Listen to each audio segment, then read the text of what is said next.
ചാത്തന്റെ മന്ത്രവടിയെക്കുറിച്ച് കേട്ടിട്ടുണ്ടോ? മഹാത്ഭുത ശക്തി സ്വായത്തമാക്കാൻ കഴിയുമത് നേടിയാൽ. നല്ലത് നേടണമെങ്കിൽ ചാത്തനെ ബന്ധിക്കണം. ചാത്തനെ വരുതിയിലാക്കാൻ പഴയ കാരണവന്മാർ പ്രയോഗിക്കുന്നൊരു വിദ്യയുണ്ട്. പക്ഷെ അതിന് കാലവും ഭാഗ്യവും ഒരുപോലെ ഒത്തുവരണം. ഒരു ചുവട് പിഴച്ചാൽ മരണം അതിഭയാനക രൂപത്തിൽ മുന്നിലെത്തും. ചാത്തൻ എത്തിക്കും.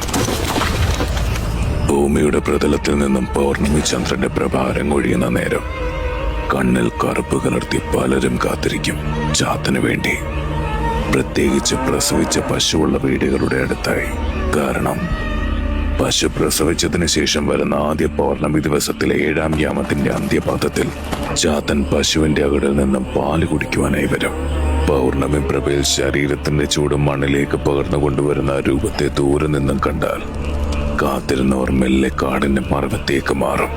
അത് ചാത്തനാണെന്ന ലക്ഷണം നോക്കി ഉറപ്പിക്കാം. 1.25 അടി ഉയരമുള്ള ബാലകരൂപം, കരിരൂപത്തിൽ നിന്നും പുറത്തേക്ക് നിൽക്കുന്ന ഭയപ്പെടുത്തുന്ന ദംഷ്ടക.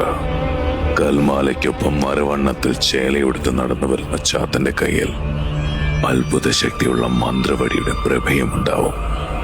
എന്നാൽ ഉഗ്രരൂപത്തിൽ വരുന്ന ചാത്തന്റെ ദൃഷ്ടി മറഞ്ഞിരിക്കുന്ന മനുഷ്യരുടെ മേൽ പതിച്ചാൽ